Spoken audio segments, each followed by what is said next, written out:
So then, so after high school, and then going, after college and everything, still in North Carolina.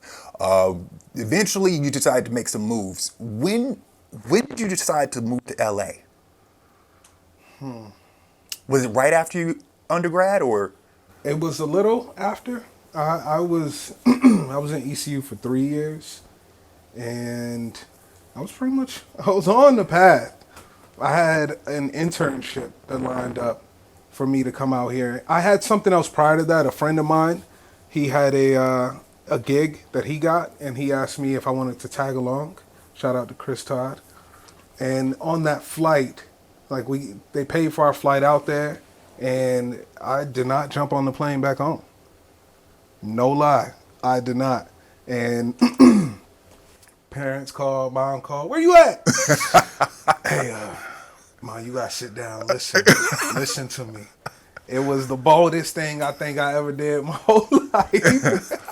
It seems like LA has that effect on people when you come out, if you have a certain thing you want to do. J. Cole said something funny, and I mean, two people, J. Cole and both Gambino, stay in my mind with their quotes. J. Cole is, if you scared to take a chance, how the F we gonna get rich? Yeah, that's true. And Gambino's is, all my friends asked me if it's worth it. I told them that it better be. I did this shit on purpose.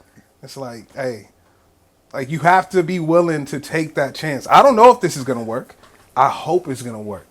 I believe that it will, but I'm not writing the story. I'm just playing it out. I'm just a character involved in it. So, yeah, I took that chance. I stayed out here. I lined myself up. I had an internship that connected me with some people. Yada yada. And I could probably tell more of that down the road for another question. So, It's all good. Yeah. So okay. So you come out to LA. And especially, and because we were talking about your influences before, and you just now mentioned Childish Gambino and J. Cole and everything. yeah. Do you feel like any of like the music that you have been doing so far has like a little bit of a West Coast influence, or how do you kind of decide what your sound is going to be?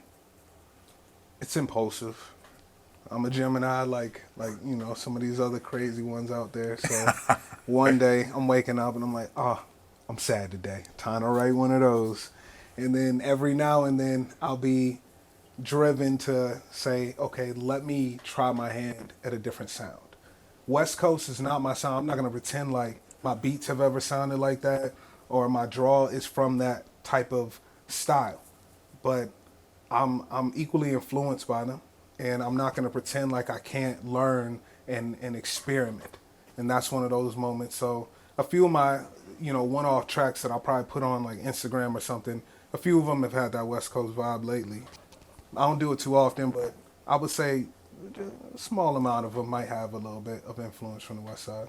Yeah, like because you talk about like different, because we listen, especially when you're into hip hop, you don't really limit yourself to what you listen to, No. not at all. And even when you talk about hip hop, it's always music in general does this, but definitely hip hop has been known to make this a thing when your inspirations they just come from your life. From your upbringing and how you view society and the world around you and anything like that.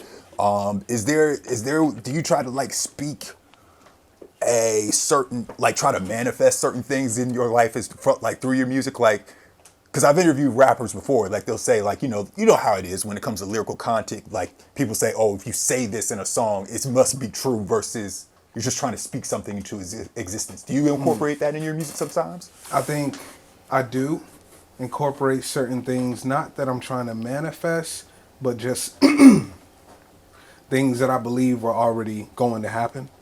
So I'm just talking about something I'm already, I'm just letting you know ahead of time that this is how it's going to look. I said before, if I told you that never mind, I'm not going to get into my shit like that. But I would say it's like Tupac once talked about it in a way of, sometimes he'll tell his story, sometimes he'll tell others. Either way, it's still the truth. And then there's that fine line in between about how you have to watch what you talk about.